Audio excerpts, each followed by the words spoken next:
Hello to all my viewers, my listeners. आप सभी का एक बार फिर से द लर्निंग जोन चैनल में मैं आपका स्वागत करती हूँ। फ्रेंड्स, सबसे पहले मैं कुछ भी बोलने से पहले आप लोगों से बहुत बहुत सॉरी बोलना चाहती हूँ। आई एम एक्सट्रीमली सॉरी, क्योंकि बहुत लंबे समय बाद अब मैं ये वीडियो लेकर के आ रही हूँ। पर आप लोगों से एक प्रॉमिस भी करना चाहती हूँ कि अब ये वीडियोज़ का सिलसिला बिल्कुल भी टूटेगा नहीं। मैं कंटिन्यूसली आप लोगों के लिए वीडियोज़ डालूँगी, तो प्लीज़ मेरा साथ दीजिए, वीडियोस को ज़रूर देखिए और लाइक शेयर सब्सक्राइब भी ज़रूर करिए। तो आज हम आप लोगों के लिए 9th क्लास का सिविक्स का पॉलिटिकल साइंस का चैप्टर 1 लेकर के आए हैं। लोकतंत्र क्या है और लोकतंत्र क्यों है। तो वीडियो को एंड तक ज़रूर देखिएगा। चैप्टर बहुत लेंदी है, तो इसलिए मैं इसको 2 पार्ट्स में बना रही हूँ। तो अब हम चैप्टर की शुरुआत करते हैं। सबसे पहले परिचय, जिसमें कि कुछ ऐसे खास इंपॉर्टेंट नहीं है। तो मैं आप वैसे भी चैप्टर बहुत लेंदी है, आप लोगों का बिना टाइम वेस्ट किए चैप्टर को हम आगे बढ़ाते हैं और जो जो भी बहुत ज़रूरी होगा वो मैं आप लोगों को बताती जाऊंगी। अदरवाइज़ मैं इसका रीडिंग करती जाती हूँ और आप लोगों को एक्सप्लेन करती जाऊंगी।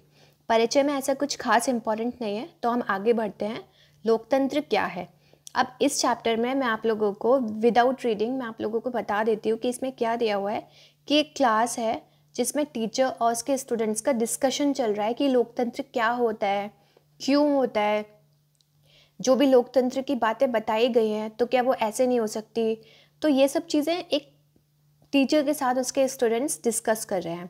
आप चाहे तो पढ़ सकते हैं, पर आपको इसमें कुछ भी ऐसा इंपॉर्टेंट नहीं लगेगा, तो इसलिए हम इसको पेज को आगे निकालते हैं और आगे बढ़ते हैं।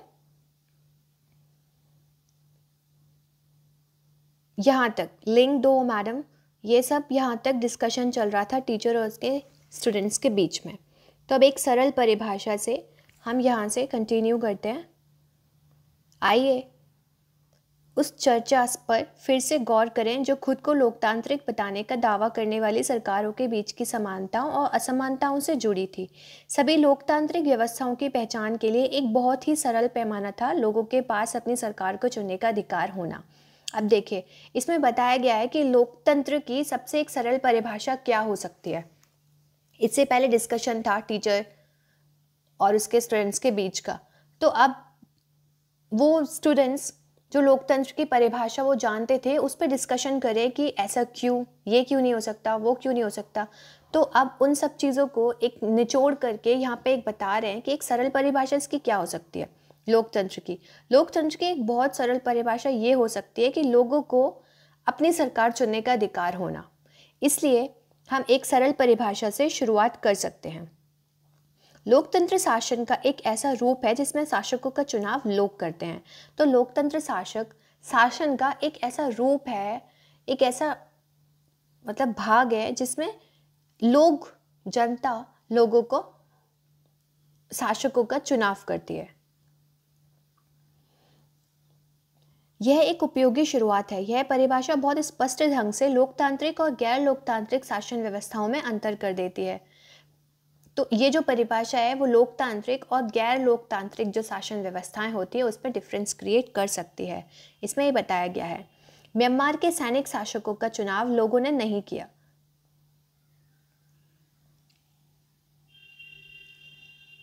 जिन लोगों का सेना पर नियंत्रण था वे देश के शासक बन गए। तो इसमें अब म्यांमार की शासन व्यवस्था के बारे में, लोकतांत्रिक शासन व्यवस्था के बारे में बता रहे हैं। कह सकते हैं कि एक तरह का एक व्यंग कर रहे हैं ये कि म्यांमार में जो शासन व्यवस्था थी वो लोगों ने नहीं चुनी थी। सैनिक शासकों का चुनाव लोगों ने नहीं किया था। जिन लोगों का सेना पर नियंत्रण था वे देश के शासक बन गए। मतलब जो प्रभावशाली लोग थे सेना में वो ही देश का शासन करने लगे। शासक के फैसले में लोगों की कई भागीदारी नहीं थी। मतलब शासकों के जो भी फैसले होते थे उनमें लोगों की किसी भी तरह से कोई भी भागीदारी नहीं थी।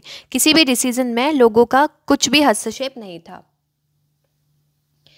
पिनोशे जैसे तानाशाहों का चुनाव लोग नहीं करते थे। पिनोशे जैसे कुछ तानाशाह लोग थे जिनका चुनाव लोगों के द्वारा नहीं किया गया था। यही बात राजशाहियों पर भी लागू होती है। राजशाही मतलब जहाँ पे राजा का शासन व्यवस्था होती है, क्योंकि वहाँ पर लोग अपने शासक को नहीं चुनते हैं। सऊदी अरब के शाह लोगों द्वारा शासक नहीं चुने गए हैं, बल्कि राज परिवार में जन्म लेने के कारण ही उन्हें यह हक पाया गया है। मतलब राज जो व्यवस्था होती है, राजतंत्रात्मक व्यवस्था होती है, उसमें लोग अपने शासक का, एक राजा का मतलब कह सकते हैं जो उन पे शासन कर सके, उनका चुनाव नहीं करते हैं, बल्कि उनके परिवार में चली आती है परंपरा कि जो भी पुत्र होगा वही शासन करेगा, वही उत्तराधिकारी होगा। तो उसी तरह से सऊदी अरब में भी ये व्यवस्था थी। तो वहाँ पे भी लोकतंत्रात्मक व्यवस्था नहीं है, लेकिन यह सरल परिभाषा पूर्ण या पर्याप्त नहीं है। लेकिन अब इसमें बता रहे हैं कि जो सरल परिभाषा दी गई लोकतंत्र की, ये मतलब पूर्ण या पर्याप्त नहीं है परिभाषा ये। इसमें हमें यह समझ में आता है कि लोकतंत्र का मतलब लोगों का शासन है। इसमें हमें ये तो समझ में आ गया कि लोकतंत्र का अर्थ क्या है, कि लोगों का शासन। पर इस परिभाषा का प्रयोग यदि हमने बिना सोचे समझे किया तो फिर उन सभी सरकारों को लोकतांत्रिक कहना पड़ेगा जो चुनाव करवाती तो हैं, पर फिर हम सही नतीजे पर नहीं पहुंच पाएंगे। तो अब इसमें यही बताया गया है कि ये जो परिभाषा हमने पढ़ी है ये पूर्ण पर्याप्त नहीं है। इसको हम पढ़ लेंगे, समझ लेंगे, पर हम पूरी तरह से लोकतंत्र का अर्थ नहीं जान पाएंगे। जैसा कि हम अध्याय 3 में देखेंगे कि समकालीन दुनिया की हर सरकार, चाहे लोकतांत्रिक हो या ना हो, खुद को लोकतांत्रिक कहना और कहलवाना चाहती है। इसलिए हमें असली लोकतंत्र और दिखावटी लोकतंत्र वाली सरकारों के बीच सावधानी पूर्वक फ़र्क करना होगा। मेनली फ्रेंड्स, मैं आप लोगों को बता देती हूँ कि इस चैप्टर में लोकतंत्र के बारे में बताया गया है कि बहुत सारी कंट्रीज़ में वो सरकारें बोलती तो हैं कि ये लोकतंत्रात्मक शासन यहाँ पे व्यवस्था है, पर वाकई में वो होती नहीं है। वहाँ पे जनता का कोई भी रोल नहीं होता है, ना अपना शासक चुनने में, ना ही उनके किसी भी कामों में, या फिर खुद जो देश के लिए जो फैसले लिए जाते हैं उनमें भी जनता की कोई भी किसी भी प्रकार की भागीदारी नहीं होती है। तो अब यही हम इस चैप्टर में समझेंगे कि लोकतांत्रिक जो सरकारें खुद को बोलती हैं वो वाकई में है या नहीं है।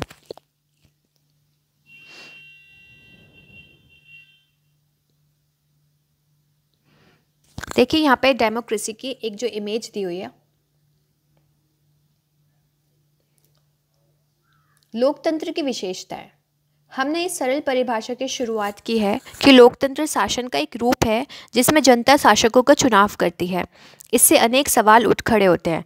अब जो हमने इसकी सरल परिभाषा पढ़ी है कि जनता अपने शासकों का चुनाव करती है, अब उससे एक बहुत सारे क्वेश्चंस मतलब खड़े हो गए हैं माइंड में आकर के कि इस परिभाषा के अनुसार शासक कौन होता है। तो अब ये सवाल खड़ा हुआ है कि शासक कौन होता है जिसको जनता के द्वारा चुना जाता है। किसी सरकार को लोकतांत्रिक कहे जाने के लिए उसके किन अधिकारों का चुना हुआ आवश्यक है, और सरकार को हम लोकतांत्रिक कैसे कहें, मतलब क्या होना चाहिए उस सरकार में ऐसा। लोकतंत्र में वे कौन से फैसले हैं जो बिना चुने हुए अधिकारी भी ले सकते हैं, और ऐसे कौन से फैसले हैं जो अधिकारी जिन्हें चुना गया है उनके अलावा जो चुने हुए नहीं हैं वो भी उन फैसलों को ले सकते हैं। ऐसे कौन से अधिकार होते हैं। किस तरह के चुनाव को लोकतांत्रिक चुनाव कहते हैं। किस चुनाव को लोकतांत्रिक कहने के लिए किन शर्तों को पूरा होना ज़रूरी है, मतलब किस तरह के चुनाव को और किस तरह की शासन व्यवस्था को लोकतांत्रिक शासन व्यवस्था कहा जा सकता है। कौन लोग शासकों का चुनाव कर सकते हैं या खुद शासक चुने जाते हैं, मतलब लोग चुनते हैं तो कौन से लोग चुनते हैं या फिर शासक खुद ही चुने जाते हैं। क्या इसमें प्रत्येक नागरिक की बराबरी की हैसियत से भाग लेना ज़रूरी है, और क्या हर एक नागरिक को इसमें बराबर वैल्यू दी जाती है। सबकी अधिकारिता, सबका अधिकार बराबर है अपना शासक चुनने में। क्या कोई व्यवस्था अपने कुछ नागरिकों को इस अधिकार से वंचित कर सकती है। तो इसमें ये बहुत सारे ऐसे सवाल खड़े हो गए हैं कि कुछ अधिकारों को क्या इसमें वंचित भी किया जा सकता है। सरकार के किस स्वरूप को लोकतांत्रिक कहेंगे, और ऐसा कौन सा स्वरूप है सरकार का जिसको हम लोकतांत्रिक कहेंगे। क्या चुने हुए शासक लोकतंत्र में अपनी मर्जी से सब कुछ कर सकते हैं, या लोकतांत्रिक सरकार के लिए कुछ लक्ष्मण रेखाओं में बंध कर काम करना ज़रूरी है। क्या लोकतांत्रिक शासन व्यवस्था को नागरिकों के कुछ अधिकारों का आदर करना चाहिए। आइए कुछ उदाहरणों के साथ इन सब पर बारी बारी विचार करते हैं। प्रमुख फैसले निर्वाचित नेताओं के हाथ। पाकिस्तान में जनरल परवेज़ मुशर्रफ ने अक्टूबर 1999 में सैनिक तख्ता पलट की अगुवाई की। उन्होंने लोकतांत्रिक ढंग से चुनी हुई सरकार को उखाड़ फेंका और खुद को देश का मुख्य कार्यकारी घोषित कर दिया। अब इसमें बताया जा रहा है कि इसी प्रकार की क्या लोकतांत्रिक व्यवस्था होती है जो कि पाकिस्तान में 1999 में की गई थी। बाद में उन्होंने खुद को राष्ट्रपति भी घोषित कर दिया और 2002 में एक जनमत संग्रह करा के अपना कार्यालय 5 साल के लिए बढ़वा लिया। कार्यकाल। पाकिस्तानी मीडिया, मानवाधिकार संगठनों और लोकतंत्र के लिए काम करने वालों ने आरोप लगाया कि जनमत संग्रह एक धोखाधड़ी है। तो वहाँ की मीडिया ने और वहाँ के मानवाधिकार जो संगठन थे, लोकतंत्र के लिए काम करने वाले कुछ जो लोग थे, जो ग्रुप थे, उन्होंने आरोप लगाया इस शासन व्यवस्था पर कि ये जो जनमत संग्रह है वो कुछ नहीं है, वो धोखा है जनता के साथ और इसमें बड़े पैमाने पर गड़बड़ियाँ की गई हैं। अगस्त 2002 में उन्होंने लीगल फ्रेमवर्क ऑर्डर के लिए ज़रिए पाकिस्तान के संविधान को बदल डाला और 2002 में उन्होंने लीगल फ्रेमवर्क ऑर्डर एक लाया जिसमें पाकिस्तान के संविधान को ही बदल करके रख दिया। इस ऑर्डर के अनुसार राष्ट्रपति राष्ट्रीय और प्रांतीय असेंबलियों को भंग कर सकता है। अब देखिए, अब ये किस प्रकार का ऑर्डर था कि इसमें ये बोलता है कि इस ऑर्डर के अनुसार कि जो राष्ट्रपति होता है वो राष्ट्रीय और प्रांतीय असेंबलियों को भंग कर सकता है। ये अधिकार राष्ट्रपति को मिलता है। मंत्रिपरिषद के कामकाज पर एक राष्ट्रीय सुरक्षा परिषद की निगरानी रहती है जिसके ज़्यादातर सदस्य फौजी अधिकारी हैं। अब यहाँ पे मंत्रिपरिषद के कामकाज पर भी निगरानी रहती है जिसमें जो बड़े बड़े जो अधिकारी होते हैं वो फौजी अधिकारी होते हैं। इस कानून के पास हो जाने के बाद राष्ट्रीय और प्रांतीय असेंबलियों के लिए चुनाव कराए गए। तो अब इस कानून के पास हो जाने के बाद राष्ट्रीय और प्रांतीय असेंबलियों में इलेक्शंस भी हुए। तो इस प्रकार पाकिस्तान में चुनाव भी हुए, चुने हुए प्रतिनिधियों को कुछ अधिकार भी मिले, लेकिन सर्वोच्च सत्ता सेना के अधिकारी और जनरल मुशर्रफ के पास ही थी। तो अब इसमें बताया गया है कि ये सब जो हुआ था उस ईयर में पाकिस्तान में, क्या इसे लोकतंत्र कहेंगे? देखिए, हम आगे पढ़ते हैं। जनता के द्वारा लोग भी चुने गए, लेकिन वाकई में जो पावर थी, निर्णय लेने का अधिकार था, वो सेना के चुने हुए प्रतिनिधियों के पास और सर्वोच्च सत्ता सेना के अधिकारियों के पास थी, जनरल मुशर्रफ के पास थी। मतलब उन प्रतिनिधियों जो जनता ने जिनको चुना था उनके पास भी सर्वोच्च सत्ता नहीं थी, पूरा अधिकार नहीं था। स्पष्ट है कि जनरल मुशर्रफ के शासन वाले पाकिस्तान को लोकतंत्र ना कहने के अनेक ठोस कारण हैं। तो अब इसमें स्पष्ट होता है कि इसे तो लोकतंत्र नहीं कहेंगे। क्या हम कह सकते हैं कि पाकिस्तान के लोगों ने अपने शासकों का चुनाव किया है? तो अब इस प्रोसेस को देखते हुए क्या हम कह सकते हैं कि उस टाइम पर पाकिस्तान की जनता ने अपने शासकों को खुद चुना है? नहीं, हम ऐसा नहीं कह सकते। लोगों ने राष्ट्रीय और प्रांतीय असेंबलियों के लिए अपने प्रतिनिधियों को चुनाव किया है, लेकिन चुने गए प्रतिनिधि वास्तविक शासक नहीं थे। लोगों ने चुना था पर वो वास्तविक शासक नहीं थे। वे अंतिम फैसला ही नहीं कर सकते थे। अंतिम फैसला सेना के अधिकारियों और जनरल मुशर्रफ के पास में ही थे, जो जनता द्वारा चुने ही नहीं गए थे और जिन्हें जनता ने नहीं चुना था। तो ऐसी तानाशाही और राजशाही वाली अनेक शासन व्यवस्थाओं में होता है। वहाँ औपचारिक रूप से चुनी हुई संसद और सरकार तो होती है, पर असली सत्ता उन लोगों के हाथ में होती है जिन्हें जनता नहीं चुनती है। तो अब इसमें ये बताया गया है कि इसे लोकतंत्रात्मक व्यवस्था नहीं कहते हैं, क्योंकि इसमें सत्ता जनता के हाथ में ही नहीं है और ना ही जनता के द्वारा चुने हुए प्रतिनिधियों के हाथ में है। कुछ देशों में असली ताकत विदेशी शक्तियों के हाथ में रहती है, न कि चुने हुए प्रतिनिधियों के हाथ में। इसे लोगों का शासन नहीं कहा जा सकता। और कुछ देश ऐसे भी हैं, विदेशी देश, जहाँ पे जो विदेशी जो शक्तियाँ होती हैं उनके हाथ में सारी पावर्स होती हैं, सारा कंट्रोल होता है, ना कि लोगों के और लोगों के द्वारा चुने हुए प्रतिनिधियों के हाथ में। तो इसे हम लोगों का शासन नहीं कह सकते। इससे हम लोकतांत्रिक शासन व्यवस्था की पहली विशेषता पर पहुंचते हैं। तो अब हमें लोकतांत्रिक शासन व्यवस्था की पहली विशेषता क्या पता चली? ये पता चली कि अंतिम निर्णय लेने की शक्ति लोगों द्वारा चुने हुए प्रतिनिधियों के पास में ही होनी चाहिए, ना कि ये होना चाहिए कि लोगों ने तो अपने प्रतिनिधि चुन लिए लेकिन वो भी कुछ नहीं कर पा रहे हैं। उनके भी ऊपर कोई है जो सारे डिसीजंस ले रहे हैं जिन्हें जनता ने नहीं चुना है। ठीक है, तो यहाँ तक आई होप है आप लोगों को पसंद आ गया होगा। तो हम आगे पढ़ते हैं अब, स्वतंत्र और निष्पक्ष चुनावी मुकाबला।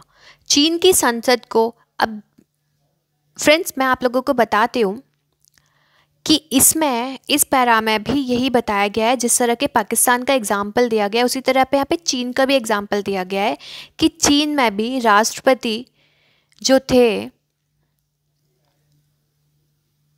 उन्होंने भी पूरी शक्ति प्रतिनिधियों को ना दे करके खुद के हाथ में रखी हुई थी। यहाँ पे पढ़ते हैं, देखिए, चीन की संसद को कवांगुओ रेममिन दाइवियाओ दाहुई यानी कि राष्ट्रीय जन संसद कहते हैं। चीन की संसद के लिए प्रति 5 वर्ष बाद नियमित रूप से चुनाव होते हैं। इस संसद को देश का राष्ट्रपति नियुक्त करने का अधिकार है और इस संसद को देश का राष्ट्रपति चुनने का पूरा अधिकार होता है। इसमें पूरे चीन के करीब 3000 सदस्य आते हैं और कुछ सदस्यों का चुनाव सेना भी करती है। चुनाव लड़ने से पहले सभी उम्मीदवारों को चीनी कम्युनिस्ट पार्टी से मंजूरी लेनी होती है और चुनाव लड़ने से पहले जितने भी उम्मीदवार होते हैं उन सबको, जो चीनी कम्युनिस्ट पार्टी होती है, उनसे भाई परमिशन लेनी होती है। 2002 और 3 में हुए चुनावों में सिर्फ कम्युनिस्ट पार्टी और उससे संबद्ध कुछ छोटी पार्टियों के सदस्यों को ही चुनाव लड़ने की अनुमति मिली। अब जब चीनी कम्युनिस्ट पार्टी से अनुमति लेनी ज़रूरी होती है तो अब जो चुनाव हुए 2002 और 3 में, उसमें सिर्फ चीनी कम्युनिस्ट पार्टी और कुछ छोटी मोटी पार्टी के सदस्यों को ही अनुमति मिली, यानी कि कोई भी और बाकी बड़ी पार्टी चुनाव नहीं लड़ पाई। सरकार सदा कम्युनिस्ट पार्टी की ही बनती है और वहाँ पे क्या होता है, सरकार हमेशा कम्युनिस्ट पार्टी की ही बनती है। 1930 में आज़ाद होने के बाद से मैक्सिको में हर 6 वर्ष बाद राष्ट्रपति चुनने के लिए चुनाव कराए जाते हैं। देश में कभी भी फौजी शासन या तानाशाह नहीं आई। तो यहाँ पे मैक्सिको की बात की जा रही है जहाँ पे हर 6 वर्ष बाद राष्ट्रपति के लिए चुनाव होते हैं और कभी भी फौजी शासन या तानाशाह नहीं आई। लेकिन 2000 तक हर चुनाव में PRI यानी कि इंस्टीट्यूशनल रिवोल्यूशनरी पार्टी नाम की एक पार्टी को ही जीत मिलती थी। मतलब एक ही पार्टी थी जो हमेशा वही जीतती थी और उसी का शासन होता था, कभी भी उन्हें जीत हासिल नहीं होती थी।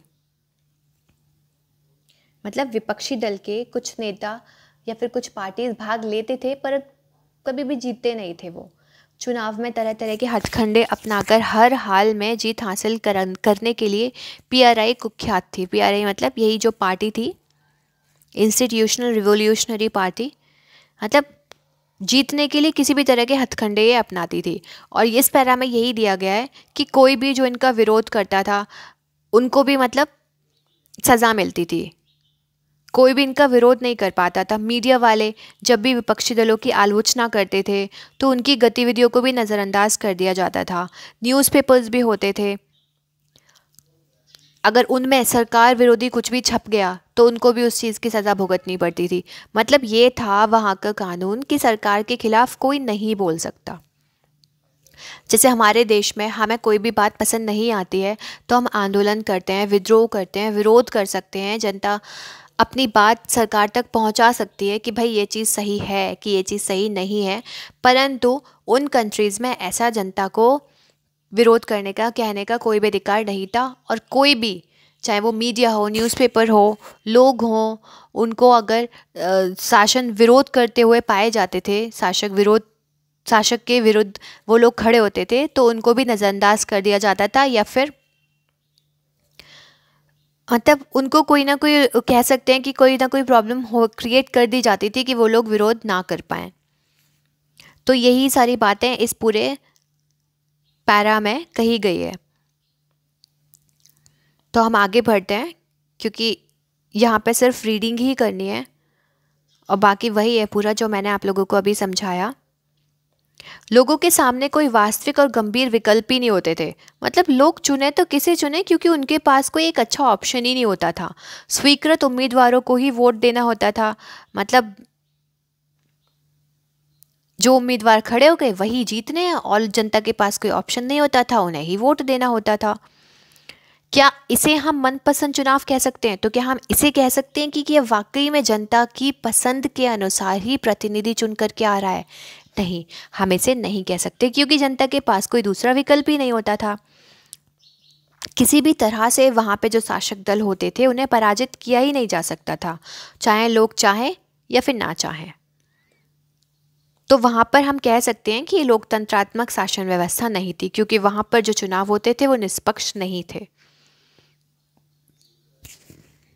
इस प्रकार अब हम लोकतंत्र की अपनी समझ में एक अन्य विशेषता या गुण को जोड़ सकते हैं। लोकतंत्र के लिए सिर्फ चुनाव करना ही पर्याप्त नहीं होता है। तो अब इसमें हम ये कहते हैं कि लोकतंत्र में चुनाव हो गए इतना सफिशिएंट नहीं है, क्योंकि चुनाव तो मैक्सिको, चीन, पाकिस्तान यहाँ पे भी हुए थे, परंतु क्या यहाँ पे जनता का शासन था? क्या यहाँ पे निष्पक्ष चुनाव प्रणाली थी? क्या जनता को अपनी पसंद के प्रतिनिधि चुनने का अधिकार था? नहीं था। तो यहाँ पे हम कह सकते हैं कि ये लोकतंत्र व्यवस्था तो नहीं है।